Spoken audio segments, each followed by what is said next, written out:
ચાલો મિત્રો, આજે આપણે વાત કરીશું રામ મંદિર માટે પસંદગી કરવામાં આવેલ પૂજારી વિશે.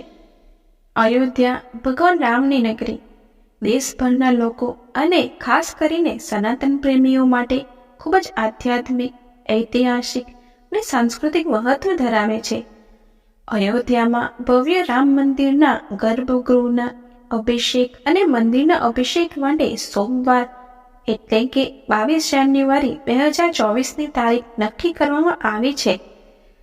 મંદિરનું ઉદ્ઘાટન 24 જાન્યુઆરી 2024ના દિવસે વડાપ્રધાન નરેન્દ્ર મોદી કરશે. આ કાર્યક્રમમાં વડાપ્રધાન નરેન્દ્ર મોદી સહિત અનેક જાણીતા લોકો ભાગ લેશે. હાલમાં મંદિરનું કામ અને તૈયારી પૂરજોશમાં ચાલી રહી છે. અયોધ્યાનું રામ મંદિર કેમ વિશેષ છે? ભારતમાં કેટલાક પ્રખ્યાત, પ્રાચીન અને ઐતિહાસિક મંદિરો છે, પરંતુ અયોધ્યાનું રામ મંદિર એટલા માટે પણ ખાસ છે કારણ કે લગભગ 500 વર્ષની લાંબી લડાઈ બાદ શ્રી રામની જન્મભૂમિ પર મંદિરનું નિર્માણ કાર્ય શરૂ થઈ શક્યું છે. સુપ્રીમ કોર્ટના આદેશના લગભગ 4 વર્ષ બાદ અયોધ્યામાં નિર્માણ કાર્ય શરૂ થયું. તેમાં લગભગ 99% કામ પૂર્ણ થઈ ગયું છે. એવું કહેવામાં આવી રહ્યું છે કે અયોધ્યામાં એવું રામ મંદિર બનાવવામાં આવ્યું છે કે જેને આવતા 1000 વર્ષ સુધી કોઈ સમારકામની જરૂર નહીં પડે.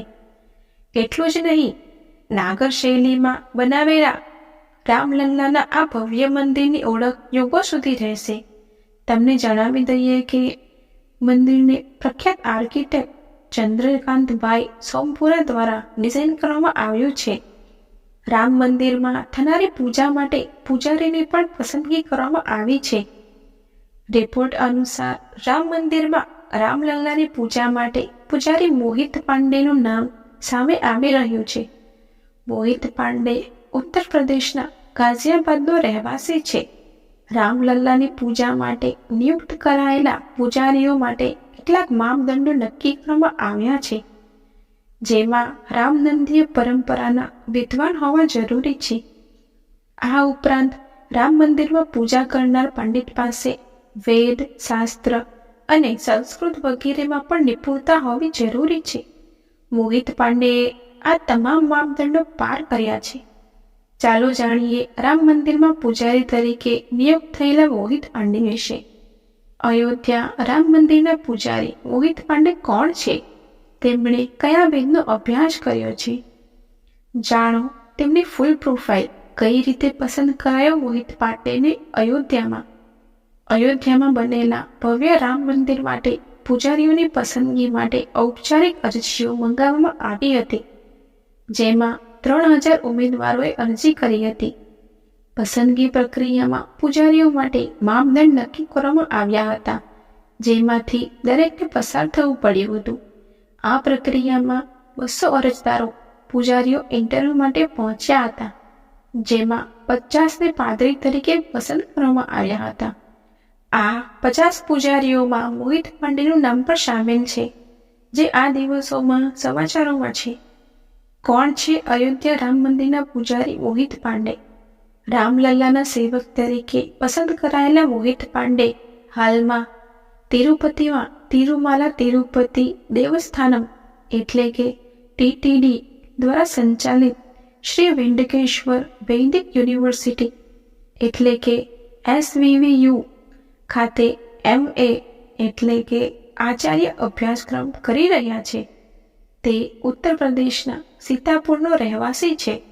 પ્રથમ વર્ગના સન્માન સાથે સ્નાતક પૂર્ણ કર્યા પછી તેમણે MA એટલે કે આચાર્ય અભ્યાસક્રમમાં પ્રવેશ મેળવ્યો. હાલમાં મોહિત પાંડે સામવેદ વિભાગમાં પ્રથમ વર્ષમાં અભ્યાસ કરે છે. કહેવામાં આવી રહ્યું છે કે મોહિત પાંડેને અયોધ્યા રામલલ્લા મંદિર માટે સમાવેદ વિંગમાં આચાર્ય તરીકે નિયુક્ત કરવામાં આવ્યા છે. નિમણૂક પહેલા મોહિત પાંડે 6 મહિનાના તાલીમ સમયગાળામાંથી પસાર થયો છે. તમને જણાવી દઈએ કે આવી જ રીતે ઉત્તર પ્રદેશ, બિહાર, રાજસ્થાન, મધ્યપ્રદેશ અને મહારાષ્ટ્ર જેવા રાજ્યોમાંથી રામ મંદિર માટે અન્ય પૂજારીઓની પસંદગી કરવામાં આવી છે. આ તમામ પૂજારીઓ રામનંદીય પરંપરાના છે. અને વેદ, શાસ્ત્ર અને સંસ્કૃતમાં નિપુણતા ધરાવે છે. રામ મંદિરના મુખ્ય પૂજારી હશે આચાર્ય સત્યેન્દ્ર દાસ. મોહિત પાંડેની સાથે અયોધ્યા રામ મંદિરના મુખ્ય પૂજારી 83 વર્ષીય આચાર્ય સત્યેન્દ્ર દાસ પણ સમાચારમાં છે.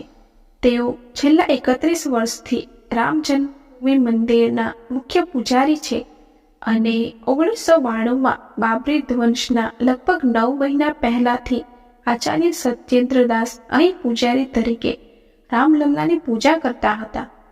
કહેવાય છે કે 1992માં જ્યારે તેઓ રામ જન્મભૂમિ મંદિરમાં પૂજા કરવા માટે નિયુક્ત થયા ત્યારે તેમને ₹100 પગાર મળતો હતો.